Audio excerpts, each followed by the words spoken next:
Émile Justin Meunier reprend l'entreprise de son père en 1853. Scientifique, chef d'entreprise, homme politique, il ne se limitera pas à développer la célèbre chocolaterie. Partons sur les traces d'un homme parfois en avance sur son temps. 1853, Jean-Antoine Brutus, le fondateur de l'entreprise des chocolats Meunier, meurt. Émile Justin reprend l'usine de Noisiel. L'usage du chocolat est alors essentiellement pharmaceutique. Rapidement, Émile décide de maîtriser toute la filière de production. Entre 1862 et 1865, il acquiert 2 plantations de cacao au Nicaragua, puis achète une sucrerie. Triage des fèves, broyage, ajout du sucre et élaboration du chocolat, toutes les étapes de la production se font à Noisiel. L'usine, qui produit 688 000 kg de chocolat en 1854, passe à 10 millions en 1878. Le site a dû se moderniser, de nouveaux bâtiments voient le jour comme le pavillon des refroidissoirs. Émile Justin Meunier s'est entouré de techniciens appropriés et en particulier Charles Tellier, que l'on a appelé le père du froid, qui a développé de l'outillage, des machines pour produire du froid industriel. Et sous ce bâtiment, il y avait de longs tunnels qui permettaient au chocolat de circuler à une température relativement basse pour son refroidissement et sa mise en tablette.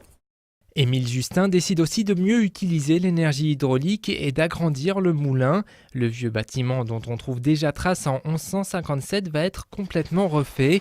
Jules Saulnier crée un édifice qui repose entièrement sur une structure métallique, une première au monde.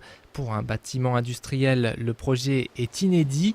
Une attention toute particulière est aussi portée aux façades composées d'une série de plaques de céramique émaillées. Il y a une alternance dans les décors cylindriques, le M de la famille Meunier d'une part, et les autres ce sont des médaillons où l'on voit à l'intérieur à la fois des cabosses, que l'on voit à la périphérie, et au centre on voit la fleur du cacaoyer.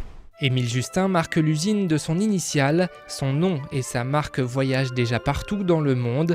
La fleur de cacaoyer et la cabosse restent encore aujourd'hui l'emblème de la ville de Noisiel. La production grandissante, le chef d'entreprise est confronté à un problème, celui de loger ses ouvriers. En 1836, Noisiel est un village de 119 habitants situé sur les bords de Marne. L'usine prendra peu à peu la place des habitations qui vont être remplacées par celles d'une cité ouvrière. En 1873, les travaux démarrent. L'architecte Jules Logre, qui s'est inspiré de modèles anglais et allemands, crée un ensemble de maisons individuelles de 64 mètres carrés, avec chacune un jardin privatif. 40 ans avant les premières cités-jardins, le projet, voulu par Émile Meunier, est complètement novateur. Il n'y avait pas l'eau courante, tout de même pas, mais en tout cas un réseau de bornes-fontaines tous les 50 mètres dans les rues, ce qui faisait en gros une borne-fontaine pour 4 maisons, ce qui est quand même très raisonnable. Un système d'assainissement, lui par contre très ingénieux, qui tenait compte de la pente naturelle du plateau sur lequel a été construite la cité, qui permettait d'évacuer les eaux usées de manière très régulière. Et également un ramassage des ordures ménagères 2 fois par semaine. Donc vraiment un souci tout de même d'améliorer l'hygiène de la cité, associé avec des consultations médicales qui permettaient de prévenir les maladies infantiles. En 1876, s'achève aussi un groupe scolaire qui figure en plein centre de la cité. Jusqu'alors, les enfants se rendaient à l'école confessionnelle de Champs-sur-Marne. Laïc convaincu, Émile Justin a lui construit sa cité en marge de l'église de Noisiel. Toujours en 1876, les premiers magasins d'approvisionnement prennent aussi place dans le nouveau village. Meunier était ce qu'on appelait à cette époque déjà un philanthrope. Donc il avait des idées sociales vraiment très poussées, très pointues. Il considérait que le devoir du capitaliste, dont il était de veiller à ce que la population ouvrière bénéficie vraiment du cadre de vie le plus agréable et de l'éducation la plus importante possible. Donc il avait vraiment une vocation sociale assez étonnante un petit peu dans cette époque pour un patron, mais très liée donc à ses convictions effectivement politiques. Les écoles de Noisiel qu'il a fondées étaient gratuites, laïque et obligatoire. Et cela quelques années avant que Jules Ferry, devenu ministre, l'impose à la France entière. Donc là aussi, une très grande innovation.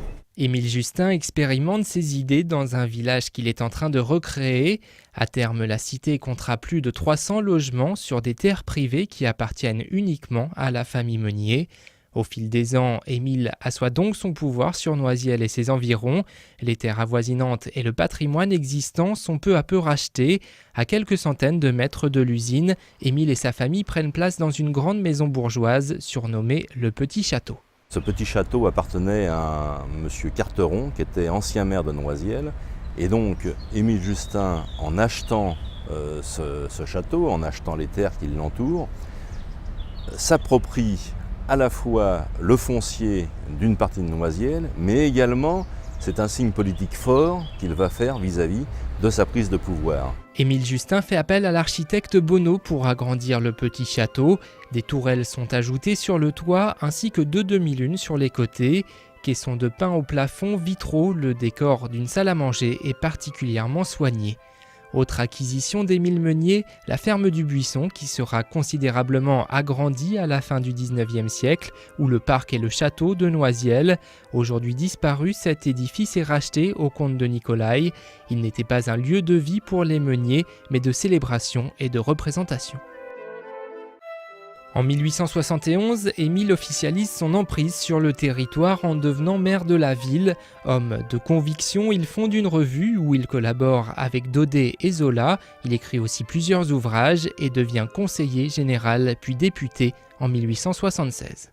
Il va se présenter comme républicain. Il ne faut pas oublier qu'Émile Justin Meunier va voter lors du vote à l'Assemblée nationale de l'amnistie des condamnés de la Commune. Il va faire partie des 40 députés qui seraient placés aujourd'hui à l'extrême gauche qui vont voter l'amnistie des condamnés de la Commune. Émile Justin Meunier décède en 1881 à 54 ans. Le baron Cacao, comme on le surnommait, est enterré au Père-Lachaise. Un peu plus de 10 ans plus tard, un buste le représentant est érigé sur la place de Noisiel qui porte encore son nom.